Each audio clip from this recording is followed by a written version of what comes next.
Ho, ho, ho, ho.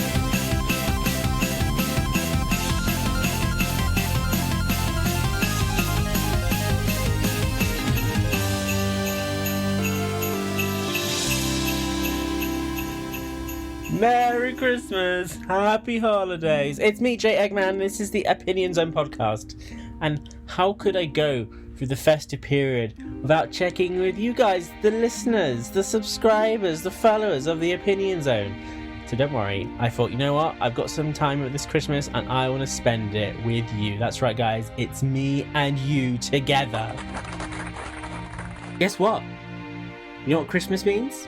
It means there's, for a lot of people, if you're working an office job, no work, probably broken up for Christmas.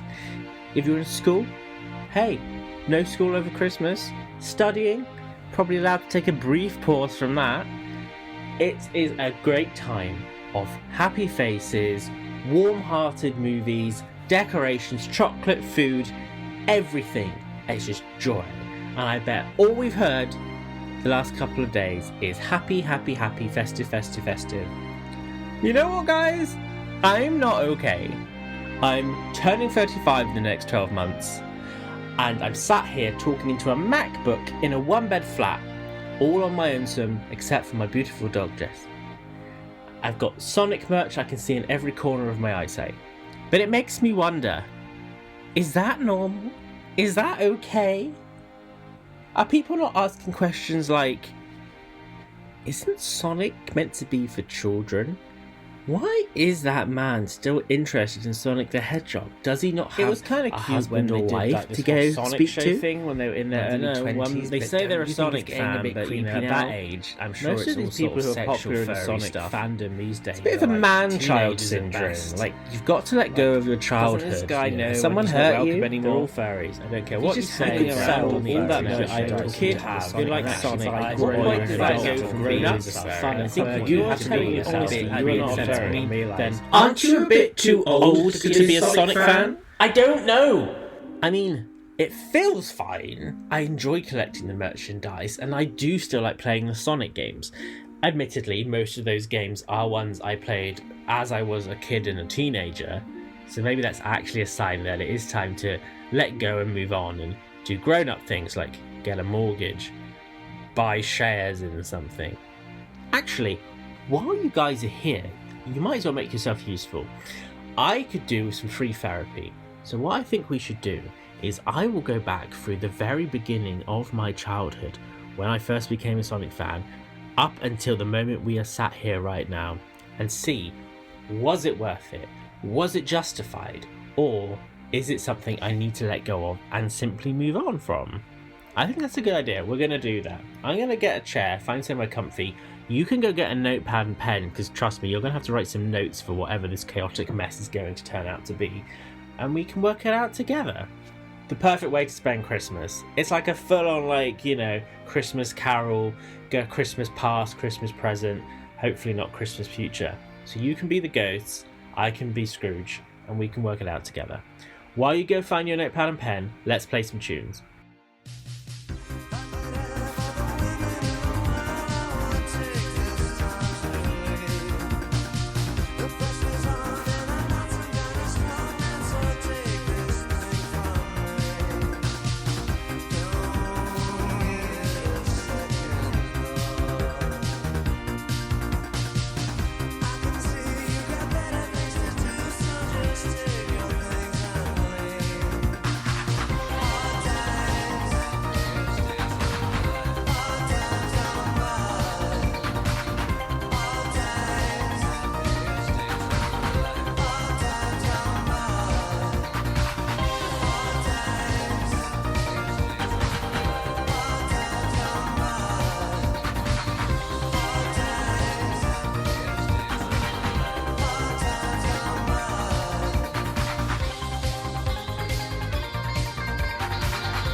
That was, if you can believe it, Ice Cap Zone mashed up with Hard Times by the Jetsons.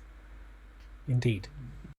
Okay, I appreciated that time. I'm now settled, laid back on my sofa, got my dog by my side who's snoring. You know, there's a drink in my hand, and you know what? The theatre of audio and radio, we have a fireplace too. Why not? In fact, some festive music could be good ambience too. Yes, that's what we want. I appreciate you taking the time to do this for me and, you know, listening to my ramblings. Hopefully together we can come to some sort of conclusion about this whole midlife Sonic crisis I'm having. So, had a quick think through during that break we had, and I was thinking, what was my first experience with Sonic the Hedgehog? And it's come to my attention that I was into Sonic the character before I even knew that Sonic was a video game thing. I definitely have strong memories of a Sunday morning at stupid o'clock before even a kid should be getting out of bed, watching the Sonic cartoon on an early morning. I also have memories of buying Sonic the comic. Again, having no understanding of any references to the games, because I know a lot of the storylines reference the games, but did not mean anything to me because I didn't play the games. I also weirdly remember having an annual or some sort of magazine that had a big pull-out colouring in poster of, might have been the island, something like that. Ooh. And I also remember having a cassette box. Very 90s. Long, cuboid sort of shape, put cassette tapes in it, zipped up, had pictures of Sonic all around it. I wish I knew what happened to that, but that is long gone. The other thing I realised I need to think about is, what was my actual first gaming experience with Sonic? And I have realised what it is. Now, I'll let you play this game with me, okay? What console did Jay have first? Now, bearing in mind, I was born in 1987, okay? And I was probably, you know, I'd say between 4 and 8. I was in the first set. I was in my early years of school, basically. Primary school, as you'd call it in the UK. Now, so bearing that in mind, what do you think my first console experience was? Do you think it was, I don't know, maybe a Sega Master System? You know, playing some Sonic games in that. Maybe I was lucky enough to get a Mega Drive. Maybe I was playing one of that. What do we think? What do we think the options are? You know, was I playing the weird Tiger, a little LCD thing? No. Ladies and gentlemen, the answer to what Sega console was my first ever experience with Sonic is the Sega Pico. Yes. I forgot this console even existed, but for those of you who do not know, it was basically an educational games console made by Sega aimed at very, very young kids. And what you had was basically a large console plugged into your TV like any normal games console would. It had a stylus. It opened up so the bottom half was like a drawing tablet that you could draw on with the stylus. The stylus, a wired stylus connected to the console, and the back half of it was where you put the cartridges in. However, with the Sega Pico, the cartridges were actually books, so it had a game in it, but they had these pages, and when you turn the page on the Sega Pico game, the page would change on the TV screen. And then not only could you draw on the tablet side of it, you could actually use the pen to touch and interact with objects in the book. So if you were on a page, one that sticks in memory is Lion King, if you were open to a page on a certain scene of the story and you tapped the pen on a certain character that was on the physical page, the relevant character on the screen would react, make a noise, roar, I don't know. One of those games was Tails.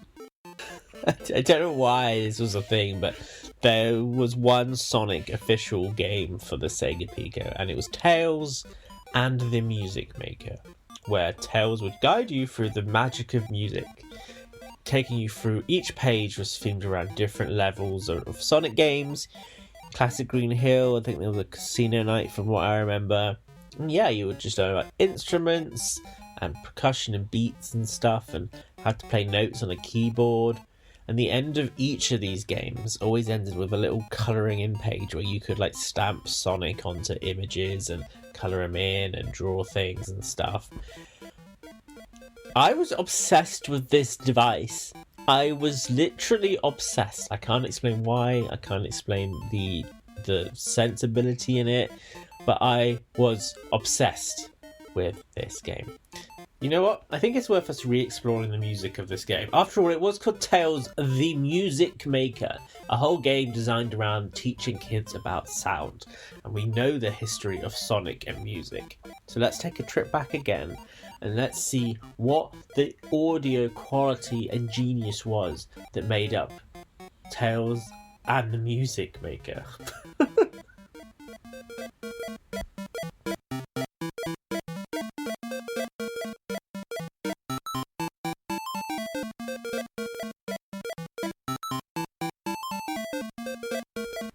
Okay, fair enough. Maybe not the most beautiful thing in the world. However, to be fair, it was very much a limitation on the hardware. This was not Genesis quality hardware.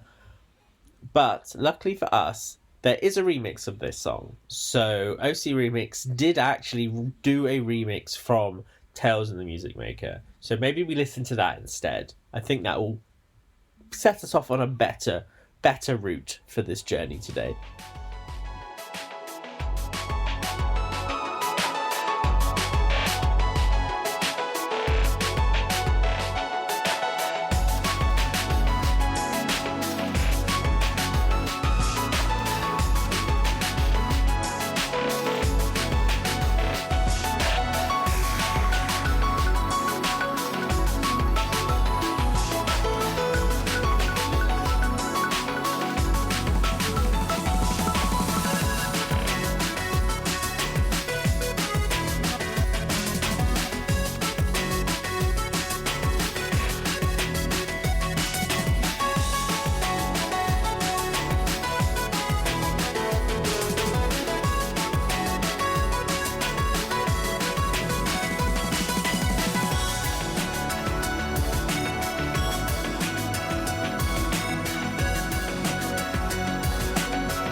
I just remembered, not only was Sega Pico my first experience in playing anything like Sega related, especially a Sonic adjacent game in Tails and the Music Maker, but my foray further into Sonic gaming was not anymore what I would call a normal way in.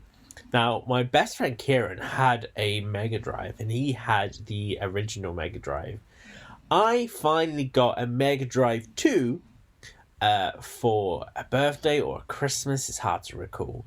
And with it came my first ever Sonic the Hedgehog game. This isn't Tails adjacent, this is a proper game. But what was it? Let's go back and play the game. Was it Sonic the Hedgehog 1? Was it Sonic the Hedgehog 2? Was it Sonic the Hedgehog 3? Was it even Sonic the Hedgehog and Knuckles? No. It was Sonic Spinball. I don't know why it took me so long to just play a normal Sonic game. I went from watching the cartoons, buying the Sonic the comic book, having a weird cassette deck, being into that side of it. I then get a Sega Pico of everything, so I can learn numbers and spelling and then learn how to make music.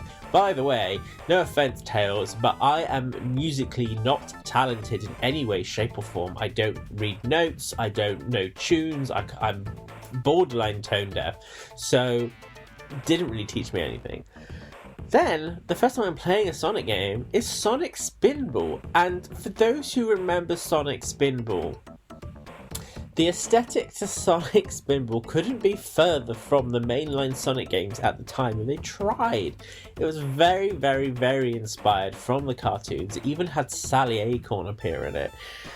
It's just madness to me. That was my first Sonic game. And you know what? Was it possibly a more grungy, edgy design to a Sonic game? Yes. Were the Scorpion, Eggman, Robotnik enemies traumatizing when you look back at them as a kid? Maybe. But was the music in that game good? Oh my gosh. Yes. So good. And I still remember it. Even the opening tune.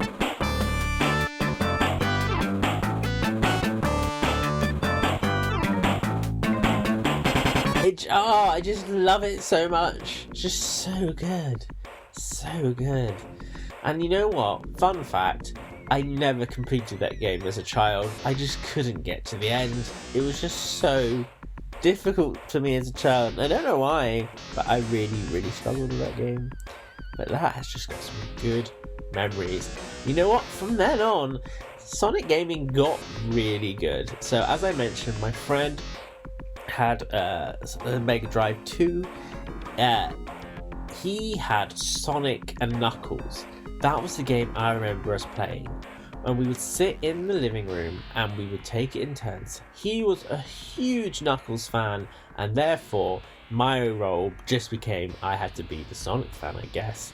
And from then on we would play Sonic and Knuckles. I just remember Mushroom Hill Zone for some reason with such prominence in my mind. And then we would do the thing where, like, I eventually started buying other games. So then I got Sonic 2. So Sonic the Hedgehog 2 was, in my eyes then, the first legit mainline Sonic game I ever owned for myself as a kid. And my gosh, that game has an impact on my life. To me, that is because I guess it was the first Sonic game I owned, and therefore the one I played the most. I didn't play the original Sonic until like much later after that, when I picked it up in a used game store, like still as a kid, but you know, much later. So Sonic 2 to me is like the OG Sonic game, and I love that game. It's got such good music. Like right now in my head I'm instantly thinking of tunes like Oil Ocean. Like it's just a hypnotic game. I adore it. And I remember getting all the way to the final boss, and when you defeat him, just such good feelings. And as kids, me and my friend Kieran, we would draw fan art of our like Sonic, and he would always draw Knuckles, and we would talk about them, and we had this like imaginary fan club where we were so into these characters, and like it was just such a good time. It just like, obviously childhood is always with rose tinted glasses, but my goodness, just being a kid and just not having any worries in the world and just talking about Sonic and what could new games be. And then one day one of us picked up Sonic 3, and this sounds ridiculous, but us as kids, for some reason, we had Sonic and Knuckles first and didn't realise that actually it was a follow-on from Sonic 3. So when we found out you could plug Sonic 3 into Sonic and Knuckles, it was baffling.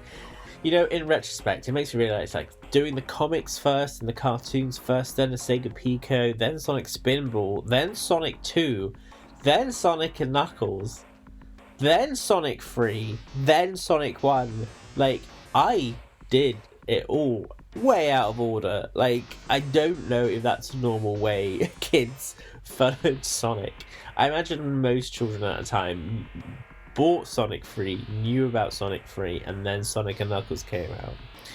The other thing is, which makes me very happy about Sonic and Knuckles, and I've recently purchased, is I got the cardboard box Sonic and Knuckles game. Now, for those of you who don't know, all Mega Drive / Genesis games came in like a traditional plastic case, but Sonic and Knuckles was different. And I don't know if it was because the Sonic and Knuckles cartridge was bulky and a different shape, but they didn't put it in the traditional plastic box. They made a purely cardboard box, which, if you think about it, was way ahead of its time. Now that's all we're doing, all the eco, packaging. But that was the thing. And we had that originally in such mint condition because we bought it when it came out as kids. But what did we do as kids? I still have this as well somewhere. Is we wanted it to fit into a plastic box. So out came the scissors. We chopped up the box. We chopped it up so we could turn it into a sleeve for a plastic case. We decimated that box so it would fit into a plastic case. And then we using something sharp, which we shouldn't be doing as a kid, made it so that and cut the ridges that would hold the small cartridge in so the Knuckles cartridge would fit in. And every time I look at that, even as an adult, I just go, you can't find these cases anymore. And we had one, and what did we do? We took scissors to it and mangled it into something. But around my birthday in October, I was in a used game store, like a retro game store, and just among many other Genesis and Mega Drive games was Sonic & Knuckles in its original cardboard box with a sticker on it which has a picture of the classic Knuckles saying, "It's not cool to smoke." So obviously at the time there was a big... Sonic was supporting a message to kids saying, don't get into smoking. It's so 90s. But I saw it. It was £50, which I think was probably, when you take inflation into account, we probably paid the same amount for it when it was new. But I was like, I have to own this. And I bought it, and it sits underneath my television now. And that makes me think, actually, this was a game that had such a huge impact on my life. It has such fun memories of just being with my friends, playing this game. We would swap games as well. So he'd lend me Sonic and Knuckles. I would play it at my house, and I would lend him Sonic 2 and so forth. And even as an adult, seeing that game in a shop just brought me so much joy. And I had to buy it there and then. So even after all this time, Sonic still brings me joy. That's a good thing, isn't it? That's a very good thing. Because if I had moved on, and if I had grown out of it, I would see that in the shop and probably smile, and that would be it. Right? But no, it brought me so much joy, I had to take it home with me. So now I'm thinking about it, yes, Sonic still has an ability to bring out a lot of joy. So that's a good thing, right? I think so. Right. Okay. Too much thinking. Let's play some more music, and then we need to go on to what happened after that. Because from my memory, Sonic in the gaming world after the Mega Drive was a bit of... what's the best way to put it? Troublesome. Yes, troublesome. We'll discuss that after we take another break.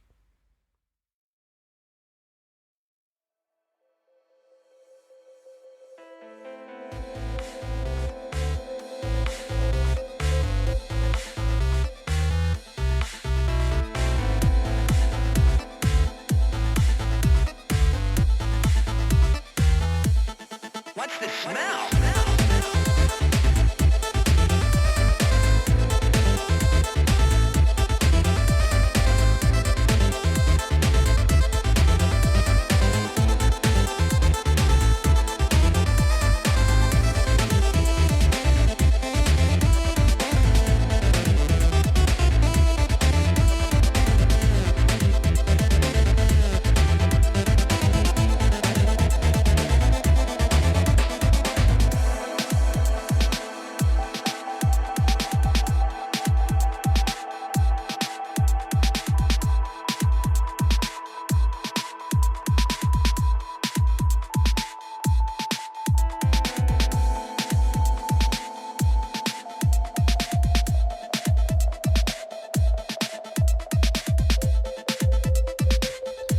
Okay, so we're skipping forward a bit now, because the Sega Saturn came out.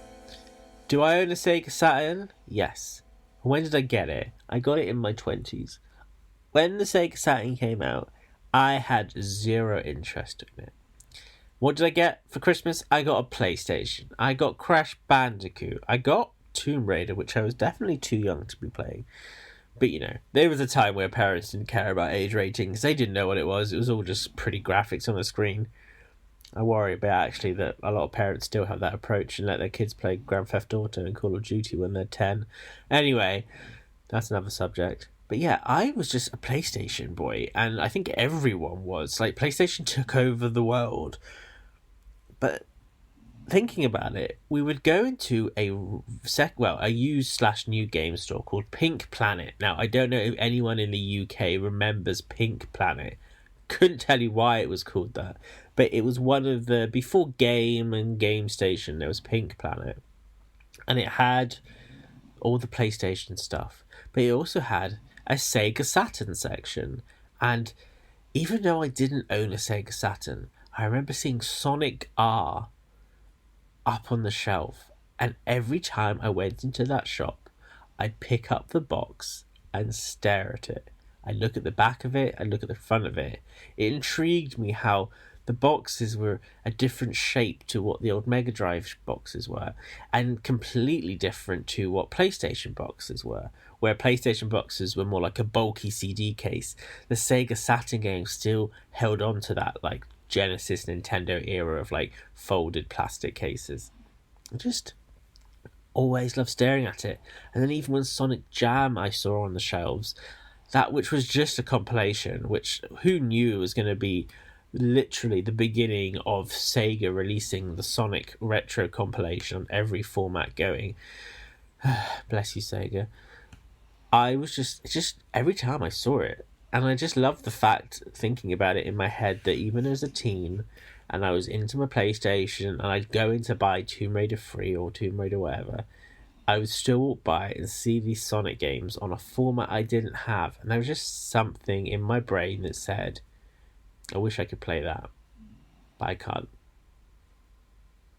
It's sort of sad when I think about it. But not, because later on in life I bought that console and I bought those games. And now, you can play these games on everything.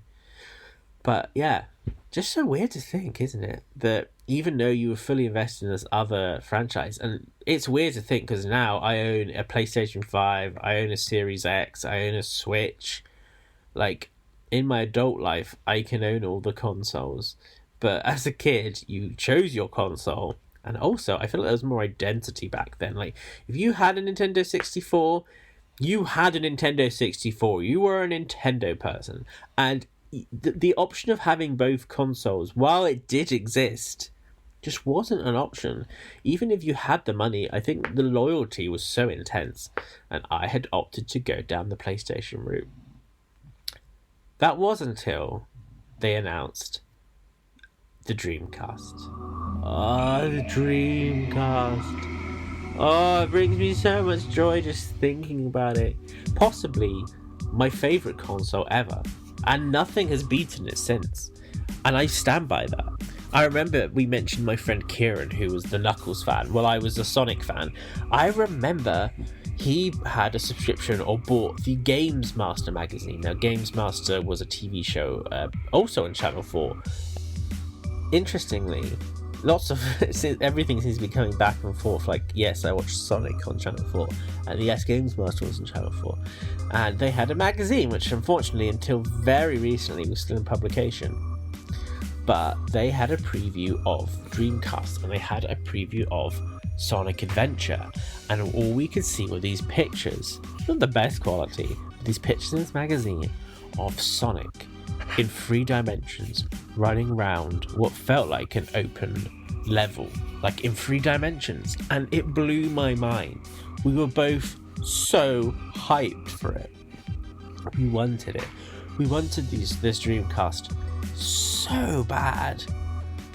Unfortunately, I lived in a family where my parents were divorced. My mum, was living, off benefits, and the state didn't have her own income. And because she was raising us, and didn't have the ability to work, unfortunately, she couldn't get us a Dreamcast at launch. It wasn't within the budget, the budget of life. So I didn't get to enjoy Sonic Adventure or any of the joys of Dreamcast as soon as they came out. Didn't take me long though. About a year or two later, I was finally able to get a Dreamcast. And to say that Sonic Adventure brought me back into Sonic in a way that would never, I could never leave. I can't express how much Sonic Adventure impacted me. I got my Sega Dreamcast, and Mum told me, you have a Sega Dreamcast. Yes. And the other thing I remember was being told, I don't know how, somehow I knew it had arrived, and it had arrived before Christmas or my birthday or whatever, and I was allowed to play on it once for a short period of time. It's like, yes, okay, you can get out the box, play it, but then after like half an hour or an hour or whatever, you have to put it back in. You can't play it again until you officially receive this gift. So I took it up to my room, and this is before HDMI, even SCART cables. This was the old RF cable where you had to plug it in and tune your TV into the signal. So it was the worst picture possible. And my TV was on the way out. It was my bedroom TV. It was a hand-me-down. The picture was dark and fuzzy, and you could barely see anything. But I remember plugging it in and playing a demo disc that came with the console, which had Emerald Coast on it. And I played this level on a loop for that whole time. And even though my TV was dark and flickering, the contrast was horrendous. So it was like playing Emerald Coast at night with your eyes squinted. I fell in love with this game. I was so happy playing this game. It felt like everything I'd wanted in gaming as a child into the PlayStation era. It felt like everything had come together at last. It was the best moment ever. And then the time ran out. I put the console away, and I waited.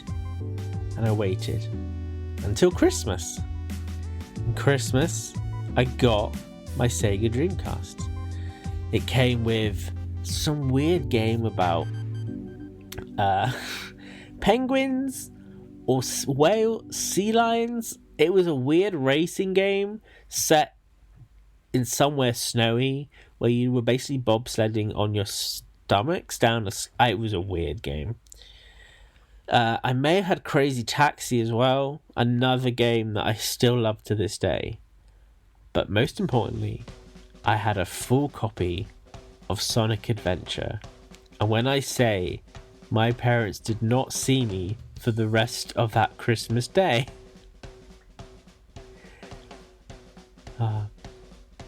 good times.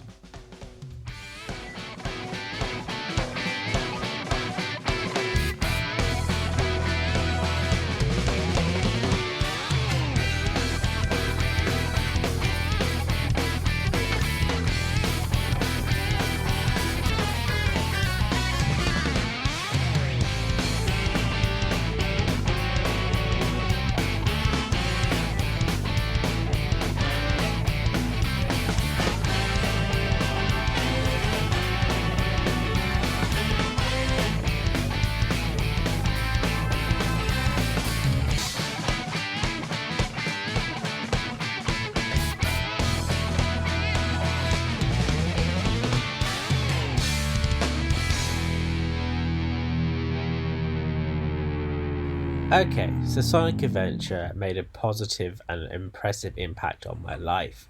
And because of when I got my Dreamcast, Sonic Adventure 2 literally came out like a year later after I got that game.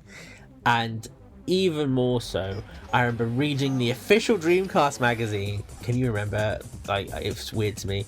I don't even read magazines anymore. But I was reading this magazine and had a review, and it had like a 9 out of 10 or something. And I was so buzzing. It had a preview in Games Master magazine. Who is Shadow the Hedgehog? Oh, so exciting. I loved it. And the game came out and it lived up to every expectation. I adored it. I got so invested in the trial system. My sister.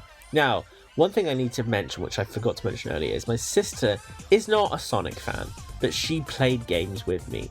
And it was a traditional sibling thing where we played Sonic the Hedgehog 2 and she had Tails with the second controller.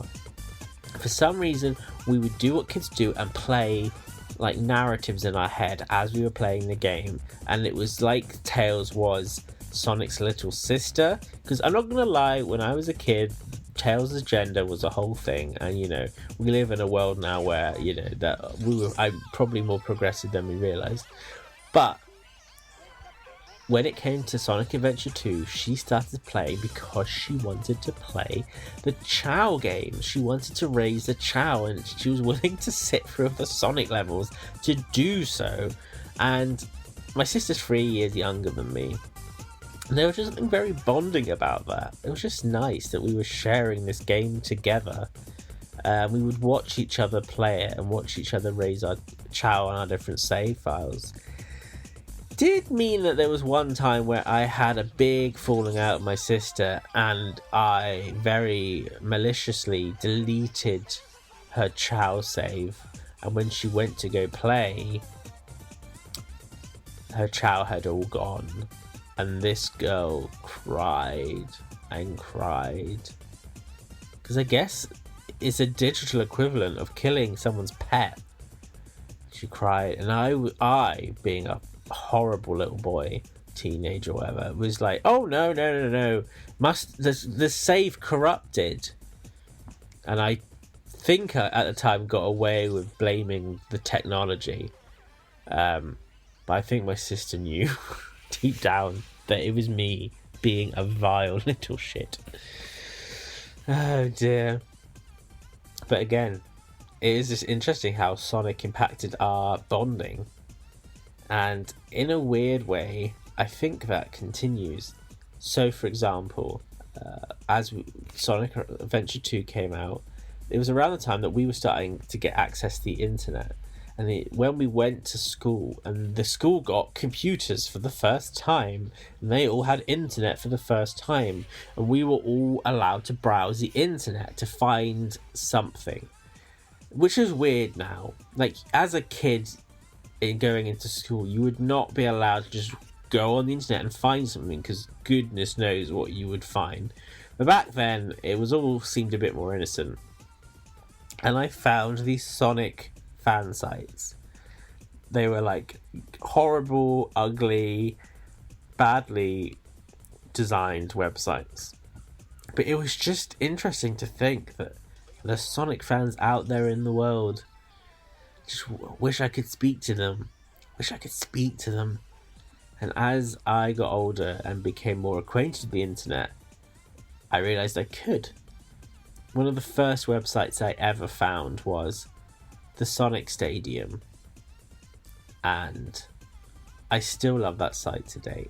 And it's so cool to think that when these games were coming out and being talked about on this website, that I was so invested in this community, I became part of the contributors of that community.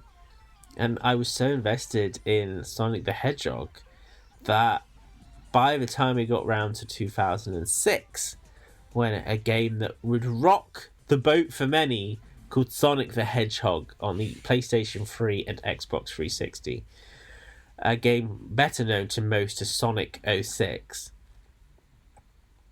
by the time that game came out, I was able to make a show called The Sonic Show, a video podcast, episodes lasting half an hour to an hour, and it was like a magazine format show for the internet about Sonic the Hedgehog. And my journey in The Sonic Show led me to being recognized. I've signed autographs for people. I have made physical albums. I've made a book. I've made a podcast, which you're listening to. I've done trips. I've been part of or helping staff and volunteer at Sonic conventions. Like, the internet turned my hobby and interest into a full-on pastime, like borderline job. Like, it consumed so much of my life. I've met so many people through my interest in Sonic with the help of the internet. That's wild to think about it. Like, I have close friends. I'm currently planning a wedding, and people on this guest list are friends I would never have met if I didn't like Sonic. That's wild to me. These are people who live around the world and people who live around the country I'm in, who I would have no inclination to know or even find these people if it wasn't for Sonic the Hedgehog. And because of Sonic, and because of just the timing of my age in the internet, meant I've built friendships and relationships that have lasted me into my adulthood. We'll put that down as another positive for Sonic in my adulthood, because Sonic gave me friendships that I am so grateful for, and without Sonic I wouldn't have that. And if I just said, oh, it's time to move on from Sonic and let Sonic go, and it's for young people, it's for kids, if I do that, what friendships am I passing up in the future? What opportunities am I passing up in the future? That's something to think about, I guess.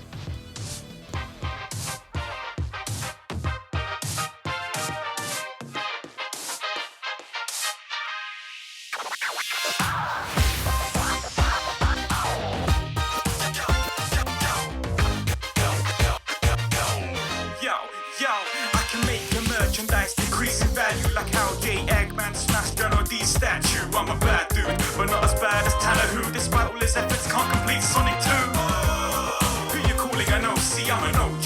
Don't nobody own me. Spin dash through the snow, no time to press pause. We're kicking down your doors with Santa the Claus. Hey, yo, hey, yo, hey, yo, hey, yo. Come on, let's go. Hey, yo, it's the Sonic Show. Hey, yo, it's the Sonic Show.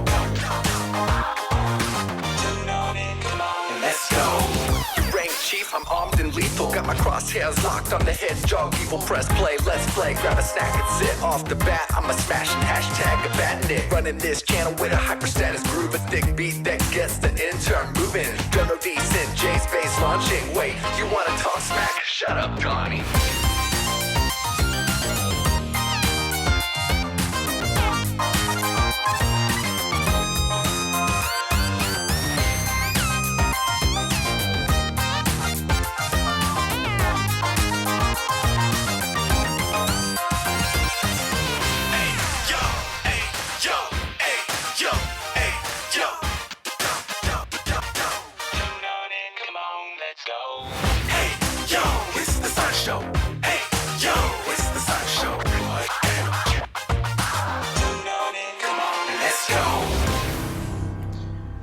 Okay, so in summary, childhood with Sonic, great. Teen years, amazing. 20s, fantastic.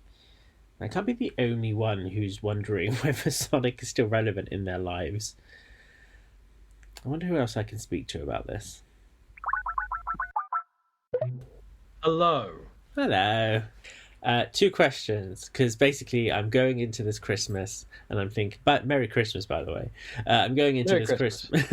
I'm going into this Christmas thinking, one, I'm entering, I will be approaching my 35th year on this globe.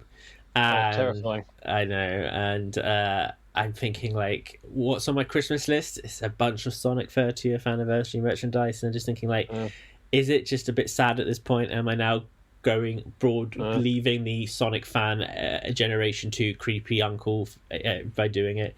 So my two questions to help me paint me a broader picture is, what's your earliest memory, like positive memory of Sonic that you would say influenced your Sonic fandom? And two, how do you feel about Sonic now at your current point in life? I would say that the earliest memory I have of Sonic the Hedgehog related stuff was probably like the advertisements in the build up to Sonic 2. Okay. I would imagine it was that, because the strongest memory I have the strongest, earliest memory I have is going round a kid in my primary school's class called Jamie Cox, who lived just like the road down, and there was a queue of kids lining up the stairs at his place for the chance to play the Tales. See full story in a podcast called Sonic Boomers that you may be familiar with. Yes. But before that, I remember the sort of the awe of everything around Sonic 2. People being really excited in my primary school class, and people debating what Tails was. I mean, he's a fox. Oh, is he? Says little, however many year old Kevin's friends. Which I think young Kevin said, yes. He's a fox. I remember a conversation between two girls in the class about how cute Tails was. Because for no other reason than because he has two tails. So positive comments from the young generation then. Okay. Yeah, so probably that. So that was the beginning of your Sonic fandom. Where is your Sonic fandom now? Skip to the opposite end of the timescale. The Sonic fandom now. For you. My identity in the Sonic fandom is the left behind dad from the previous marriage. No. Oh no, Kevin. That's why I'm the one who's just like keeping an eye on things as the kids go off and the kids go off with the new parents. And I just oversee it from afar, really. I have an interest in it more out of a sense of more out of a stupid sense of duty and some sort of like sense of responsibility, even though it's nothing to do with my responsibility. It's everybody else's mess to make better or screw up or decisions, and I just watch it from afar and am just concerned for the people in it. It was very much a case of, well, there's nothing there that excites me now. Boom entertained me. Boom was like the first thing that entertained me from the franchise in several years, and so I was a bit more into it around that time. I don't really play Sonic games now. See, that's part of that is. You're at peace with that. That's not like you miss it. You're just like, no, I've moved on, and it's just not. Well, it's not an interest anymore. In the same way it was. I stepped away for 5 seconds, and it rapidly accelerated away from me. Quite happily. So it was like, oh, okay. Yeah. I mean, this is the thing. I can't remember the last time I played a Sonic game. I really can't. I'm planning to play a Sonic game. Because next year would be 10 years of the Twitch channel, and the first game we played was Sonic Adventure 2, and it remains something I love. Okay, here's a question. Yeah. About that. If you had we all wish for this in this day and age, but if you had just free time, no obligations to do anything work related or any commitments to other human beings, and you had your own free time and you could do whatever you want. And one of those options was I could play whatever Sonic game in your own time. No one's watching. It's just for you. Would that appeal, or would you say actually there's other things I would rather use that free time for? There are far too many videos to edit. It's free time. No commitments. This is me. Leisure time. There's no such thing. Kevin, you're a stress. You stress me out. Okay. If that's you, imagine what it's like for me. Right, but, in all seriousness, I mean, I would end up probably playing, if I had to play anything casually, it would be Adventure or it would be Generations. Adventure 2 story or Generations, never Adventure. Oh my god. Yeah, it'd be one of those two. I suspect. Interesting. I've got a sneaking suspicion I'd really like Forces. I've come around to, I think, Pete's idea that actually there's a gem of a really, the germ of a really, really good game in there that's sort of surrounded by bump. So probably that. I mean, the converse thing is that despite me sort of stepping away from it and it stepping away from me rather as well, yet in this time period I've come back to Sonic Rex. Yeah. Which I find interesting in that suddenly, like one day, even though there was like nothing going on, I just sort of went, oh, you know what? I've actually got ideas.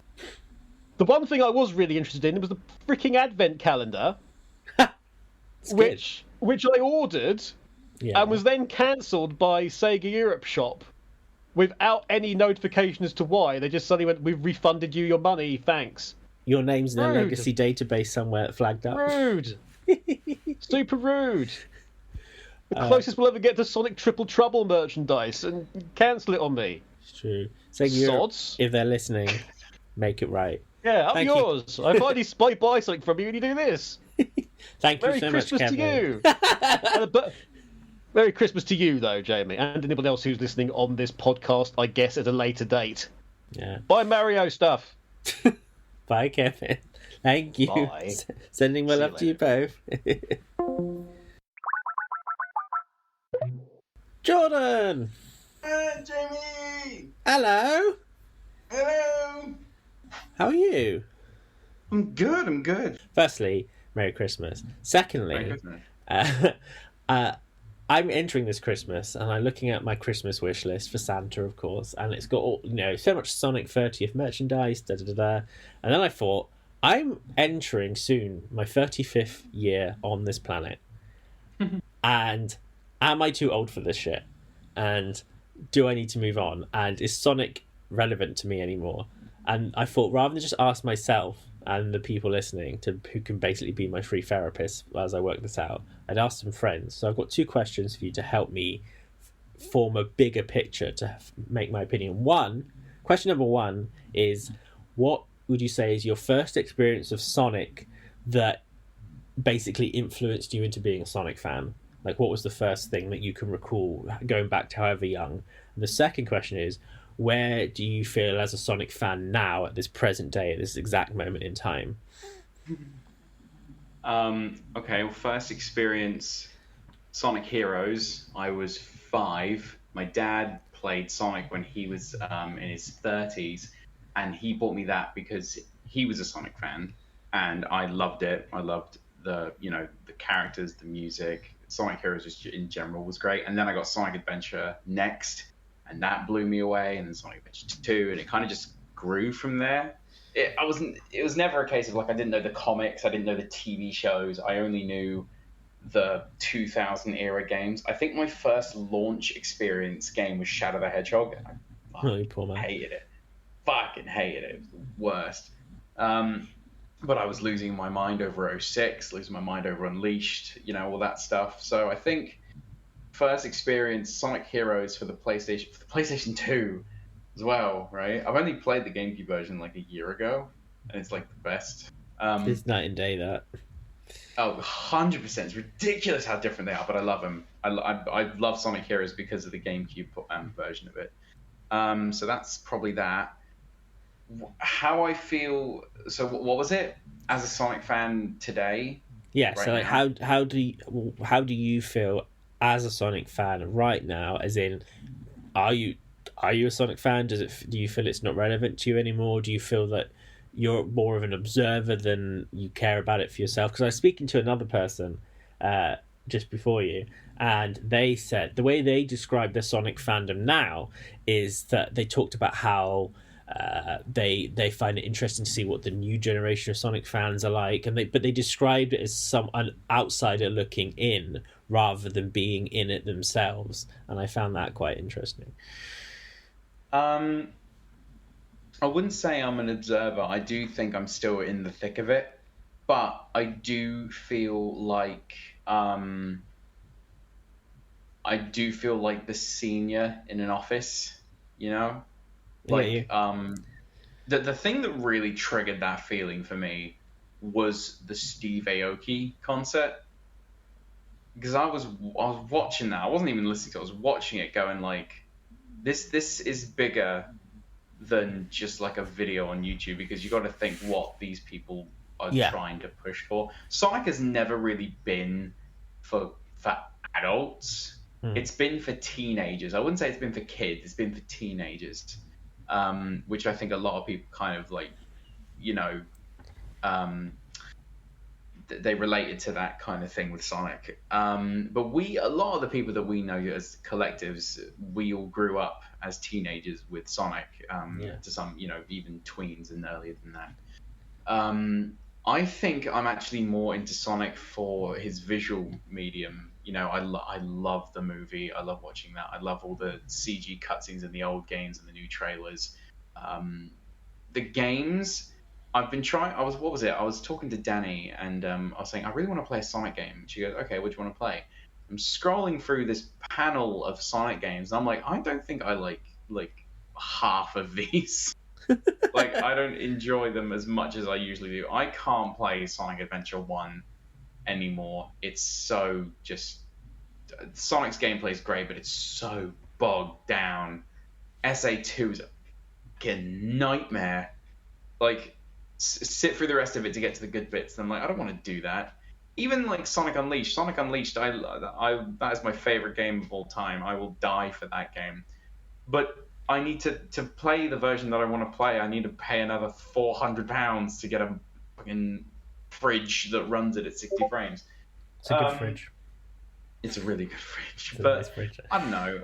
I think it's free to look at animations from the game, the Night of the Werewolf short. Even just watching people's like fan creations and shit like that. I mean, that's why I'm an animator, right? I love all that kind of stuff. But I think, especially in the last decade, Sonic hasn't really been for me. Lost World is, again, that doesn't feel like Sonic to me. But that's probably the direction they're going in. You know, Forces, Boom. It's all very like, this isn't really me. I think the film was the closest thing to really drive me back into like, this is my Sonic. Not this is my Sonic. My Sonic is always going to be Shonen 2004 to 2009 Sonic. You know, Black Knight, Secret Rings, Unleashed, 06. But I think a weird era. It was a very weird era. It wasn't the best, but I do think I was the most excited in that time. I think in that time, I don't think a single Sonic game didn't get me excited. You know, like even though Black Knight and Secret Rings are what they are, I was still excited to see everything. Yeah. You pick up on something interesting. I just want to say that, which has just clicked in my head, was because I was thinking, like, am I a Sonic fan, or am I just clinging on to nostalgia and stuff? But actually, the Sonic movie is probably the best example of me going, oh no shit, yeah, I'm still fully into this character, and like very much a fan. And like, I watched that film like 6 times in the cinema, and I kept dragging everyone to see it. I've never gone to the cinema to watch films multiple times. I think I watched it four times. And like, I stand by it. I genuinely like that film, and I genuinely like Sonic as a character in it. And I bought it I bought the steelbook case when it came out, and Blu-ray and stuff, and all of that. So that's probably the first time in a long time where I thought, oh no, I am still a Sonic fan. It's just that the output of some of the stuff, like you mentioned, video games, probably hasn't hit with me as well. But that doesn't mean that I'm no longer a Sonic fan. It just means that the output's not been great for certain. We're not in the prime demographic anymore. They do these things like Mania and the animated shorts, the comics to some extent. They do those things because that's the way that they can keep everyone else interested. They try to please everyone with the games, and it doesn't work because they still have their own audience that they want to pander to and like cater their stuff to. I mean, Sonic Colors Ultimate, right? Like, that's a nightmare in of itself. And that game caused so much discussion and rave and anger and defense fucking blockades everywhere. I've never heard someone say, "Oh, patches will be fixing this." I've never heard anyone use that as an argument. But they did that because it's a game that did really well and that the general audiences liked and the critics liked. But then they made it towards new people again. They made a game that was made for new people and then made it for new people. And I'm like, that's not... whatever. So I think there's a difference between catering to nostalgia and having the bits that you like, because you can't compare the differences between the Sonic series and the Mario series, right? The change in those games is so significantly different. The timeline of Mario, the general structure of what Super Mario Brothers and the 3D games are, they're very distinct. You can tell which ones they are.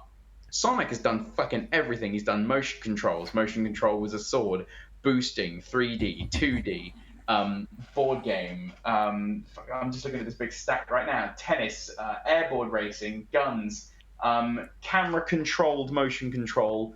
In 2 decades, he's done that. Wii remotes, racing.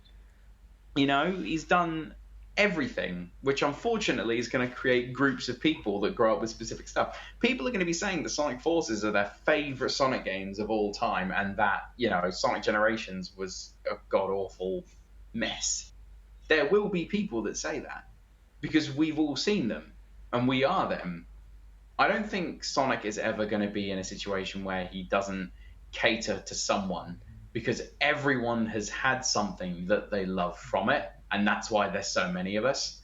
We're not all consistently liking the same stuff. The reason that it's such a big fan base is because you've got hundreds of people that like the 2D games, hundreds of people that like the 2D and some of the adventure games, hundreds of people who love the adventure. You see, and we go on and on and on and on and on through this timeline, which is a good marketing strategy, and they keep sprining off into these things: TV shows, comics, movies, games, music, everything. And I think the core, which is the games, are not addressed for me anymore. And I think Rangers or Frontiers or whatever it's called is going to be the thing that makes me go, what part of this franchise do I really like? Not do I like it or not, because my thoughts on that is I like Sonic the Hedgehog. I'm a big fan of Sonic the Hedgehog. It's part of my life. But it's going to tell me what part of this franchise is for me,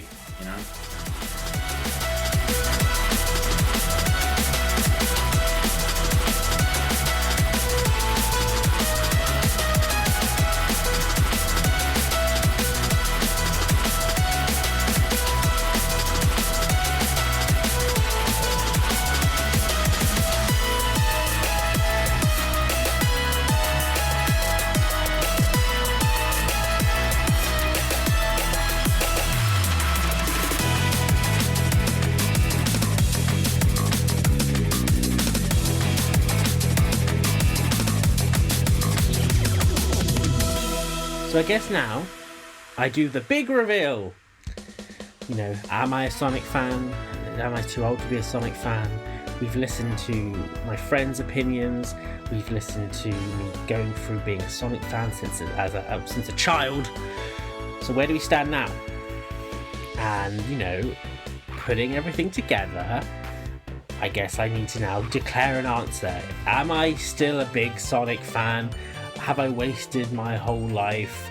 Do I need to grow up and move on? Or was this all just one big festive midlife crisis? Now, if you look at the stuff that we've collected so far, being a Sonic fan in my childhood was great. Being a Sonic fan in my teens, also great. And again, in my adulthood. Sega Europe ran a contest to declare me Europe's biggest Sonic fan, and they gave me an all-expenses-paid trip to San Diego from UK to celebrate the 25th anniversary party. And when I say all expenses paid, it was all expenses paid. There was a credit card behind the bar, or wherever I ate, or wherever I drank, wherever I did. Very, very grateful.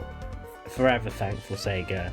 I wish there was more record of what went down on that trip, but it was very fun. And Summer of Sonic, of course, as I mentioned before, probably some of my strongest and most fond memories of being a Sonic fan.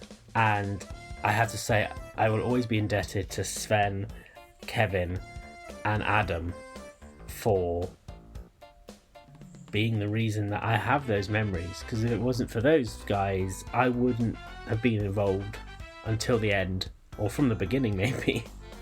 So I thank you guys, if you ever listen to this. Thank you so much for letting me be part of that experience. I do think it really formed what kind of Sonic fan I am.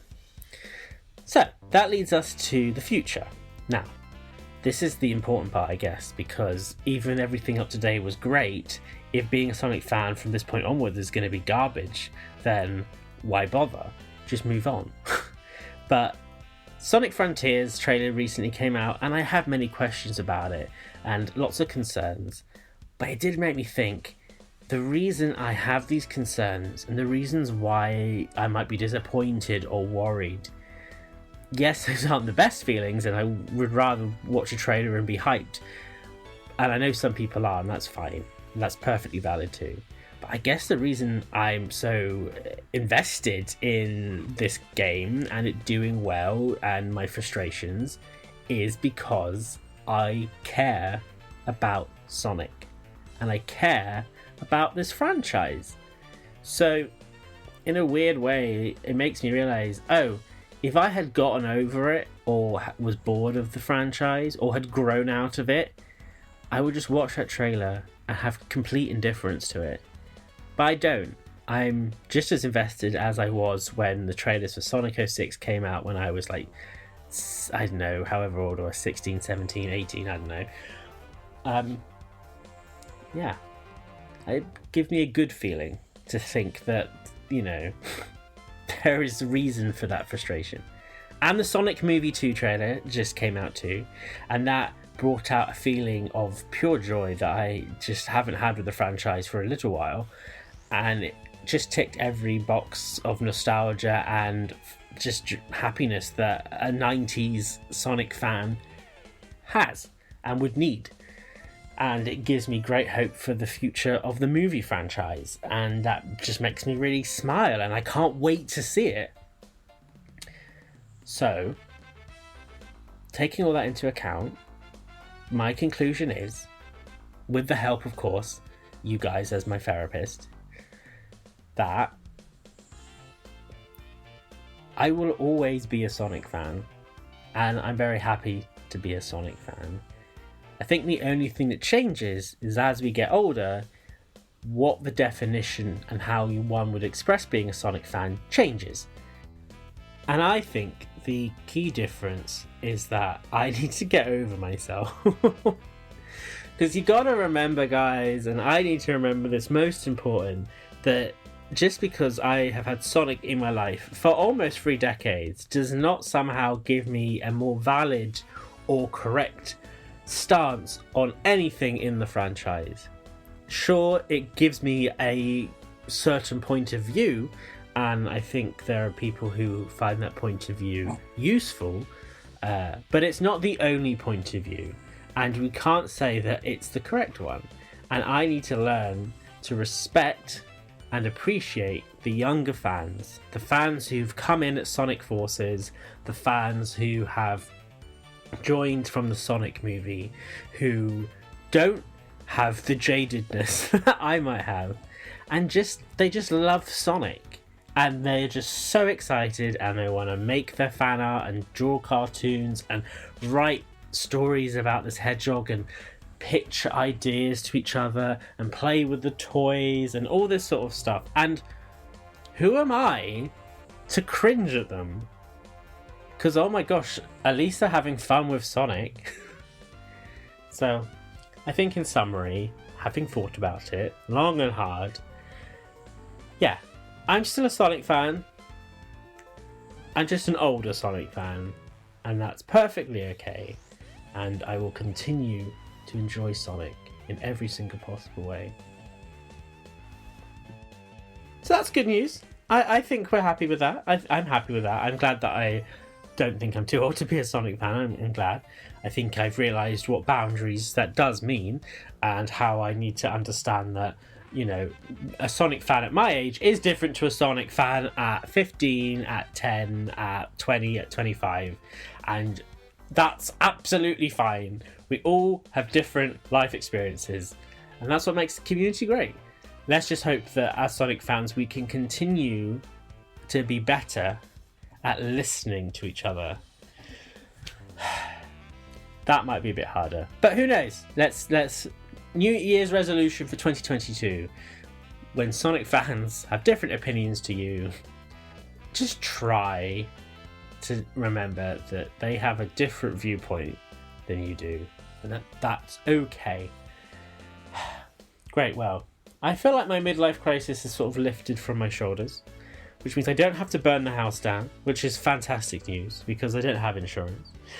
I can enjoy my Christmas. You guys can enjoy your Christmas. And this is not the only way to feel festive at Christmas with the Opinion Zone.